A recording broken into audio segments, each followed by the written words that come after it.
A questão 34 é uma questão de momento, então é uma questão bem simples, tá? Diz que o sistema está em equilíbrio e ele quer saber a massa da barra. O que a gente precisa lembrar? A massa de uma barra sempre atua no centro da barra. Resolve uma questão de momento. Primeira coisa, encontra o eixo está aqui. Como a massa da barra atua no meio, né? 1, 2, 3, 4, 5, 6, 7, 8, 9, né? Espaços, ó, 1 espaço, 2 espaços, 3 espaços, 4, 5, 6, 7, né? Aqui vai estar o peso da barra, tá vendo? Bem no meio.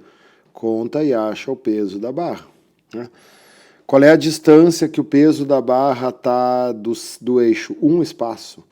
E qual é a distância que esse peso de arroz está do eixo? 3 espaços. Então, né, o peso da barra é o triplo. O peso da barra vão ser 150 newtons, como ele quer em massa, 15 quilogramas. Né? É bem simples a questão.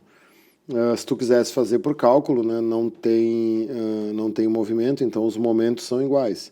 Então vamos chamar isso aqui de peso de arroz. Então o momento do peso do arroz tem que ser igual ao momento do peso da barra, para que um anula o outro, já que eles são em sentidos opostos. Momento é força vezes distância, então o peso do arroz é 50 newtons, a distância é 3. O peso da barra eu quero saber e a distância é 1. Então o peso da barra vale 50 vezes 3, 150 newtons. 150 newtons, 15 quilos. Tranquilo, né? A número 35 é uma questão do pêndulo de Newton, as bolinhas também é uma questão clássica, né? Colisões, conserva a quantidade de movimento, a quantidade inicial é sempre igual à quantidade final. Então, se antes da colisão nós temos 3 bolinhas em movimento, depois da colisão nós também temos que ter 3 bolinhas em movimento, porque tu não tem mudança de massa, né? Tu não tem mudança de velocidade, então tu não pode ter mudança de massa. E claro que as outras duas ficam paradas aqui, né? Se tu pensar, ó, a quantidade inicial desse sistema e a quantidade final desse sistema também são iguais, né? Ah, prof, mas aqui na letra B, ó, essas também tem 3 andando, tá? Mas daí se tem 3 para um lado e 2 para o outro, a quantidade total de movimento desse sistema e a quantidade desse aqui são diferentes. E não é isso que acontece numa colisão. Então, por isso que só pode ser a letra C, tá? É bem legal de fazer isso com o pêndulo de Newton. Lá naquele videozinho lá da aula de impulso eu tenho, né, o pêndulo feito lá. Dá uma olhada lá se tu não te lembrar. A questão 36 também era uma questão simples, para quem sabia, né? Ele pede em qual dessas alavancas a força potente é maior que a força resistente. Quer dizer, é uma alavanca que diminui a força que tu faz. E nesse caso aqui é a pinça, né? Só a pinça faz isso. Por quê? Olha aqui no alicate, ó, vou usar o próprio desenho. Aqui está o eixo, tá vendo? Então, num alicate, se tu faz força aqui, ó, isso se chama força potente, né? Tá vendo, ó? A distância da força potente até o eixo é muito maior do que da força resistente até o eixo. Aqui vai estar a força resistente, a força que vai receber, ó. Então, o alicate vai aumentar a força. Essa força resistente aqui, ó, vai ser muito maior do que a força potente, porque a distância é pequena. Então o alicate, ele aumenta a força que tu faz. Carrinho de mão, a mesma coisa, ó. Tu faz força no carrinho de mão aqui nesse ponto, ó. Tu levanta aqui, ó, e o eixo tá aqui, ó, roda. Então no carrinho de mão, a força potente tá longe do eixo e a força resistente vão ser as pedras que tu vai botar aqui para erguer, né? Então a força resistente vai estar perto do eixo. Então vai aumentar a força. Quebra-nozes, a mesma coisa, ó, tu faz força lá na ponta, tu faz força longe do eixo e a noz aqui que vai receber a resistência. Abridor de garrafa, a mesma coisa, tu faz força aqui longe, né, e o eixo tá aqui e a resistência vai estar aqui. Pinça é a única que é ao contrário, olha só a pinça, aqui tá o eixo, né? Então tu faz força aqui, ó, no meio da pinça. E o objeto que tiver aqui que vai receber a força. Então, nesse caso, é o contrário.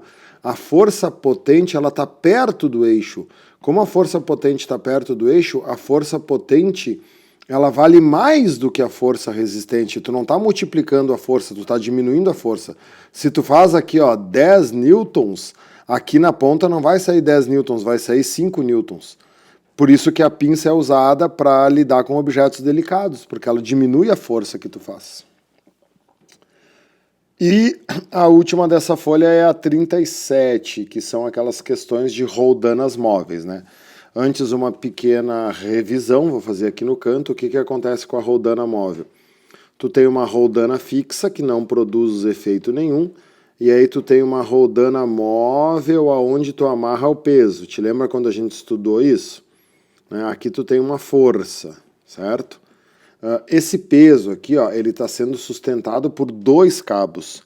Como ele está sendo sustentado por 2 cabos, ó, aqui, ó, ele é dividido por 2, né? Então cada cabo aqui faz P sobre 2. Como a força está aqui, ó, essa força aqui, ela vale a metade do peso. Então, olha só, aqui, ó, tu vai ter uma força que tu quer puxar, né? O que essa questão diz, já me adiantando? É um navio na areia. O navio na areia vai ter atrito, vai ter muito atrito, né? Ele afunda na areia, tá vendo? O coeficiente de atrito é 0,8. Diz que o navio tem 3.000 quilos. Força de atrito é o coeficiente μ vezes a normal. O coeficiente μ vale 0,8 e a normal vai ser o peso do navio. Então bota um 0 a mais, né? Eu vou ter 30.000 newtons. Então a força de atrito vão ser 24.000 newtons puxando o corpo. Aí tu tem essas roldanas móveis, tá vendo? Essas roldanas móveis, elas vão dividindo a força, ó. Aqui tem 24.000, certo? Então aqui eu vou ter 12.000, né, dividir no meio. Aqui eu vou ter 12.000, né? Aí aqui, ó, isso vai dividir pela metade. Então esse 12 vai dividir 6 para cada lado. Então assim vai. Cada roldana móvel vai dividindo pela metade. Então olha só, vamos comigo. 24.000, tá? Se eu usar uma roldana móvel, eu tenho 12.000, né? Se eu usar 2 roldanas móveis, 6.000. Se eu usar 3, 3.000. Se eu usar 4, 1.500. Se eu usar 5, 750. A questão diz que o Arquimedes queria fazer 400 newtons e pedia quantas roldanas ele tinha que usar. Tu vê, com 5 ele tinha que fazer 750, então só pode ser 6, né? Com 6 ele vai fazer 375, que é a metade de 750. Então o número mínimo, o mínimo de polias móveis que ele vai ter que usar é 6, para poder conseguir fazer essa força. Beleza?